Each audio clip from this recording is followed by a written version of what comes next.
Welcome to the Deep Dive, where we cut through the noise and get straight to the knowledge. You know that universal feeling, maybe you're a learner, an educator, or just trying to pick up a new skill, that struggle to keep engagement high, to make information really truly stick. Oh, absolutely. It's a constant challenge. Sometimes learning just feels like, well, a chore. Exactly, but what if it felt more like a game? That's the million-dollar question, isn't it? In a world just flooded with information, finding that motivation, that spark to get through the learning curve, that's often half the battle. We're all looking for that feeling of, real engagement. We really are.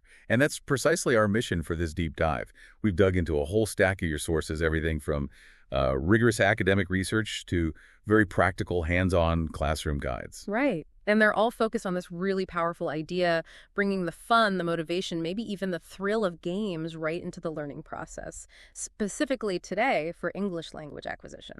So our goal here is to pull out the most important actionable nuggets. We want to clarify some key terms that can sometimes get a bit muddled.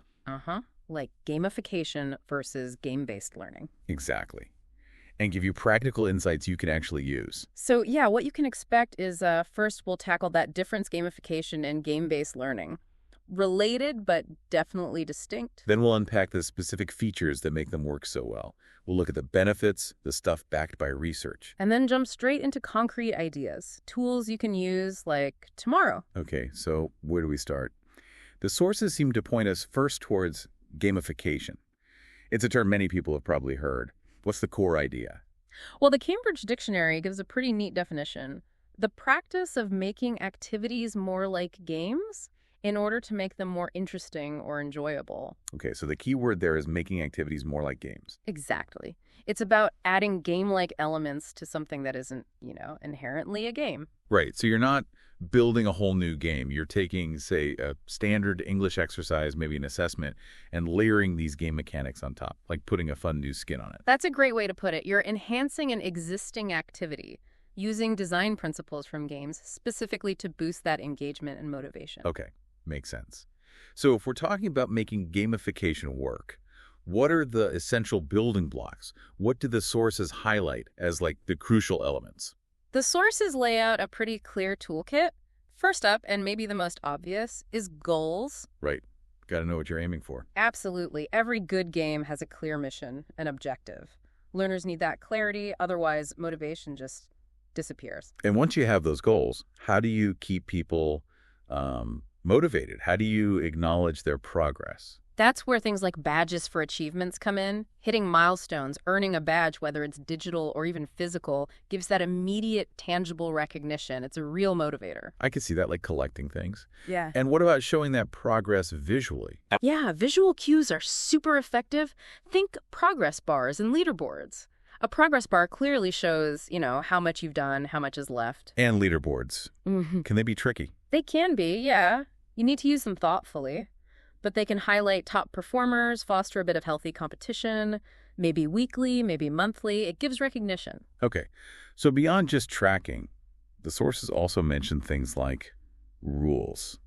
That sounds a bit counterintuitive for fun, maybe? Yeah, you'd think. But actually, rules can kind of free up creativity. They set boundaries, guidelines that challenge learners to think strategically to hit those objectives. Okay, so structure can actually drive strategy. And what about levels? Well, as learners master the rules and reach goals, levels offer increasing difficulty.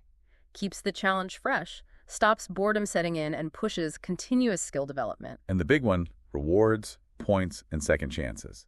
Everyone loves rewards, right? Oh, definitely. They're incredibly powerful motivators. Imagine collecting like virtual stars or maybe student-made things like shields or gems. Right. And then you can redeem them for something cool, like a class picnic or maybe even a second chance on a tough assignment. That immediate feedback, the chance to try again, it really boosts investment. Hugely impactful. Yeah. But it's not just about points and prizes, is it? The sources really stress the power of story, plot, setting, characters, role play. How does narrative fit in? This is where it gets really interesting. Creating an overarching narrative, a story, can completely transform the learning environment. Like literally change the classroom. Yeah, you could turn it into, I don't know, outer space, a spy agency, a superhero HQ. Students could invent characters, decorate the space. That sounds fun. It is. But the crucial part is that the learning goals have to tie into that theme. The story provides the why. It gives a compelling reason for learning whatever skill you're focusing on. Got it. And it seems like choices are also pretty central here, giving learners some agency. Absolutely critical. Letting learners make decisions that lead down different paths or to different challenges gives them a real sense of ownership. Can you give an example? Sure. Say you're teaching countable and uncountable nouns. Instead of just a worksheet, maybe they choose between writing shopping lists for a space mission, visiting a virtual alien market simulation, or doing a MasterChef-style challenge with specific ingredients. The choice makes it instantly more relevant. I like that. Much better than just a list of nouns. Yeah. What about the group dynamics, competition, cooperation, and challenges? Yeah, group work gets way more dynamic. Teams can create names, mottos, design shields, and tools like Kahoots are brilliant for this. Groups competing for speed and accuracy. It's fun, low-stakes competition. And the final piece you mentioned, time. Adding that clock ticking. Yep, using time limits, maybe a digital stopwatch on the screen for levels or specific challenges, really ups the adrenaline and focus. It encourages teamwork and adds that exciting competitive edge that games often have. Okay, so stepping back a bit, what's the real value here? It's more than just making learning fun, right? What fundamentally changes for the learner? Well, yeah, it's not just fun, though that helps. What's really insightful is how it shifts learner behavior. Take that immediate feedback and the clear progress visuals. They don't just show what's left, they tap into our basic human desire for mastery. Right. So it directly fosters problem solving. And the research shows learners genuinely spend more time on tasks compared to traditional methods. Plus, you see more cooperation, more integration between students. And that, sticking with the task, that sounds like it could lead to something deeper. The sources really emphasized how this can ignite intrinsic motivation.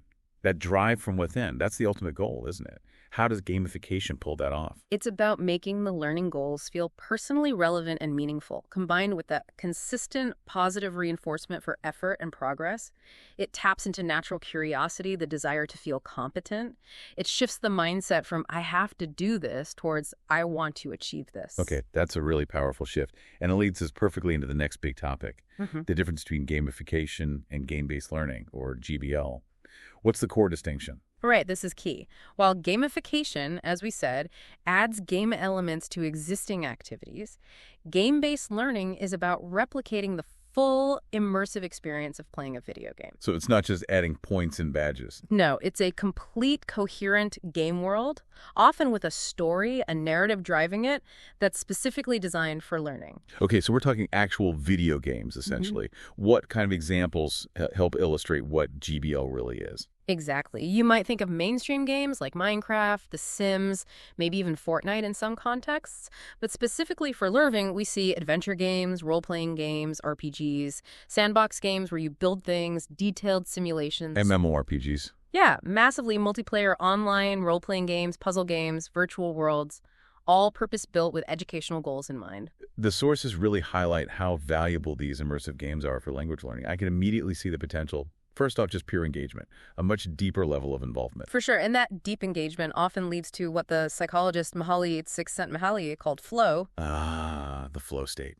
Exactly, that state where you're so completely absorbed that time just melts away. For language learning, that means full immersion, constant exposure to the language, but without it feeling like, hard work. I've definitely felt that playing certain games, your brain just shifts gear. Makes me wish doing my taxes could achieve a flow state. Wouldn't that be nice? But seriously, that feeling is gold for language learning. Constant exposure without the grind. And beyond flow, GBL builds significant emotional investment. How so? When you connect with the game's story, its characters, it creates this powerful emotional hook. It makes the learning itself more memorable, more impactful. And something huge, especially for language learners. Freedom to fail. That sounds critical. It's absolutely vital. Immersive games offer a safe space. You can try something, mess up, try again, without any real-world negative consequences. Like no bad grade if you choose the wrong dialogue option. Precisely. The penalty might just be restarting a level. This encourages perseverance, risk-taking, essential for actually using a new language. You're less afraid to make mistakes. And what's the payoff for all this? What kind of language practice are learners actually getting? This is crucial. They get meaningful language practice. You're not just memorizing lists. You're using the language organically within a context that makes sense, often to solve a problem or interact meaningfully. Right, it has a purpose within the game. Exactly. And doing that naturally develops those broader 21st century skills, problem solving, collaboration, communication, critical thinking, all happening within this rich linguistic environment. This sounds almost tailor-made for language learning. Yeah. Is there solid research backing this up? Is it actually happening? Oh, yeah, definitely. While maybe some early GBL stuff was more theoretical, organizations like Cambridge Assessment English are doing significant work here. They have projects like Ruby Ray. Ruby Ray? Yeah, it's a game specifically designed to boost engagement and motivation in language learning. They're actively researching how GBL can work alongside existing teaching and assessment methods. Interesting. And I saw they did some preliminary research with a game prototype called The Lighthouse. Yeah. What came out of that? Yeah, the results were really promising, quite exciting actually. They found students playing The Lighthouse reported lower levels of test anxiety compared to doing traditional paper tests. Wow, less anxiety. That's huge. Isn't it? And the game also sparked more curiosity. But what really stood out was that students were way more self-sufficient. They persevered more. How so? Instead of just throwing their hands up and asking the teacher when they got stuck, they had that typical gamer mindset. Okay, how do I figure this out? They tried different things, explored, just like you do in a game. That is a massive shift in behavior. It reminds me of James Polge's idea of the learning loop in games. Exactly. Learn a skill, practice it, then the game tests you. Maybe a quest, maybe a boss battle. The research is really hypothesizing that we can tap directly into that powerful loop for language learning. It really seems like it. That cycle of learn, practice, apply in a meaningful challenge. It sounds incredibly effective for both remembering things and developing real skills. Precisely. The evidence strongly suggests it works for retention and deeper skill development. Okay, so we've got the what and the why. Now for the really exciting bit, putting it all into practice. You pulled some great, practical, gamified lesson ideas from that starter kit source. Let's hear them. Right, let's get concrete. One really nice idea is the mission badge syllabus. Basically, you turn each unit outcome, each learning goal, into a cool-looking badge. Okay. And as students master that skill or topic, they unlock the badge. You could display these on a shared digital board, maybe something like Padlet. It visually tracks everyone's progress. I love that. Very visual, very motivating. And for review, something about a boss battle. Yeah. The timed boss battle review. Imagine dividing the class into squads. They have to race against the clock, say, answer 10 Kahoot questions correctly in under 3 minutes to defeat the end-of-unit boss. That would definitely get the energy up. Inject some urgency and teamwork. Totally. And for homework, instead of just one assignment for everyone, try a quest board. How does that work? You post maybe 3 optional tasks. Could be a video task, a reading, a writing prompt, all targeting the same objective, but maybe at different difficulty levels. Learners pick any 2 to complete. And harder tasks give more XP. Exactly, more experience points. It gives them choice and lets them challenge themselves appropriately. Great for differentiation. Yeah. And you mentioned one for a specific context, ESP or business English, an ECN escape room. What's an ECN again? ECN is an engineering change notice. So the scenario is built around that. Learners have to decode clues, which contain hidden vocabulary, to correctly approve the ECN before the time runs out. Very clever. Wrapping a real-world task in a puzzle format. Yeah, perfect for applying language practically. And another idea for ongoing feedback, the progress bar portfolio. How would that work? You could use something simple like Google Sheets, create progress bars that fill up visually as students upload, say, weekly speaking samples or complete portfolio tasks, instant concrete feedback on their journey. These are great specific examples. But thinking bigger picture, how should educators approach integrating these ideas, gamification, and immersive games into their overall teaching? Yeah, it's important to think strategically. How do they fit?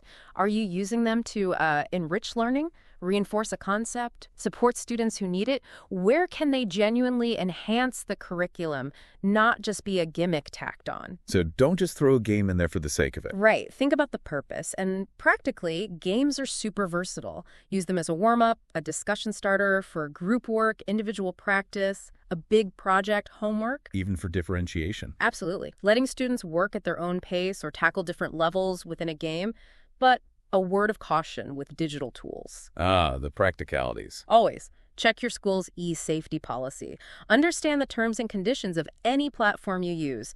Be mindful of data protection. Those things are crucial. Good points. Okay, let's talk tools. What are some concrete things teachers could start exploring? Well, for quick quizzes, vocabulary races, warm-ups, Kahoots and quizzes are really popular. They've got the points, leaderboards, timers built right in. Then there's WordWall. Their random wheel feature is great for practice activities or mini games for homework. Adds that element of chance, different levels, instant feedback. What about tracking behavior or participation? Class Dojo is often used for that. It uses badges, customizable avatars, class XP points, helps encourage positive classroom behavior and engagement. And for those more immersive, project-based things you mentioned earlier. Minecraft Education Edition is fantastic for that. It's sandbox world, the role-play potential, the collaboration features. Yeah. Perfect for rich language tasks. Right, building worlds and interacting. Exactly. And then you have actual story-driven games like Ruby Ray, which we mentioned, or things like Lifeline, Her Story. These can be great for independent homework, really digging into language through narrative. Any others? Socrative is another solid digital tool for general classroom engagement, quizzes, polls, that kind of thing. That's a good list to start with. When a teacher is looking at a new digital tool or game, what's a quick checklist they should run through to see if it's a good fit? Good question. First, accessibility. Can all my students actually use this? Check the publication year, and if it's been updated recently, you want current stuff. Makes sense. Consider the age group. Look for things like PAGE ratings. Those are standard game ratings for age appropriateness. What's the source language? And obviously, what specific language skills does it actually practice? Got it. Now, let's be realistic. It can't all be smooth sailing. What are some potential downsides or things to watch out for? Yeah, good to be aware. For one, not every student loves every type of game. Some just might not click with it. True. Competition can sometimes be an issue for certain learners, making them anxious. Or, in multiplayer games, you might encounter cheating or even bullying, unfortunately. So it's about balance. Exactly. Balance game elements with standard practice. Avoid making everything a high-stakes academic competition. The goal is engagement and learning, not just winning or causing stress. Okay, so what if you do hit a snag? Any quick troubleshooting tips? Like, what if students just ignore the points? Yeah, that can happen. If individual points aren't motivating, try switching to Team XP. That peer element, the collective goal, can sometimes work wonders. And if you have that one student who just insists they hate games? Always offer a non-gamified alternative. A standard worksheet, maybe, worth the same grade. Choice is key. Respect their preference. What about prep time? Teachers are busy. Huge concern. The advice is start small. Don't try to gamify your entire curriculum overnight. Maybe just one Kahoot activity this week. Add layers gradually as you get more comfortable. Baby steps. That's really practical. Yeah. So for successful implementation overall, what's the final checklist, the key things to keep in mind? Okay, number 1. Always link activities clearly to your syllabus outcomes. Make the learning purpose obvious. 2. Agree on behavior expectations as a class. Maybe even use whole class points for meeting them. Good idea. 3.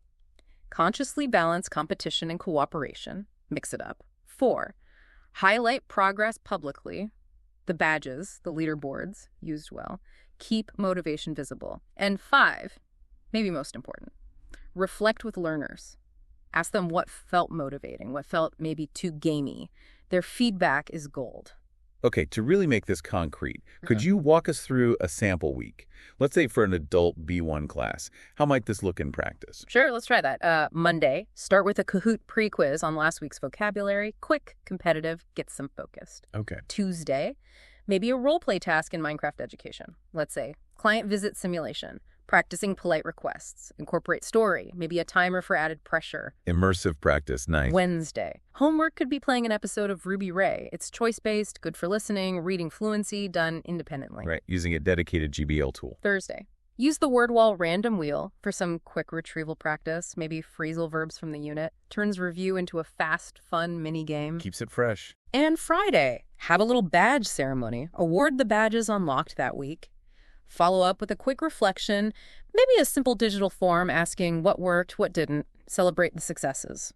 That paints a really clear picture. It shows how you can weave these elements in throughout the week, making them a core part of the learning, not just, an occasional treat. Exactly. It becomes part of the natural rhythm of the class. This deep dive really makes it clear how powerful this can be. Intentionally designed gamification, immersive games, they really can transform the learning experience, boosting motivation, engagement, and building practical skills in some pretty profound ways. Yeah, they offer such a dynamic path to language acquisition. They leverage things we naturally respond to: play, challenge, story, and channel them really effectively for learning. It's about making learning feel compelling, not just mandatory. Absolutely. So here's a final thought for you, our listeners, to mull over after this deep dive. How might these principles, flow, choice, rewards, meaningful challenge, enhance your own personal learning? Or maybe even just your daily tasks, your professional development, anything outside a formal classroom. Where else in your life could you consciously, maybe playfully, bring the game?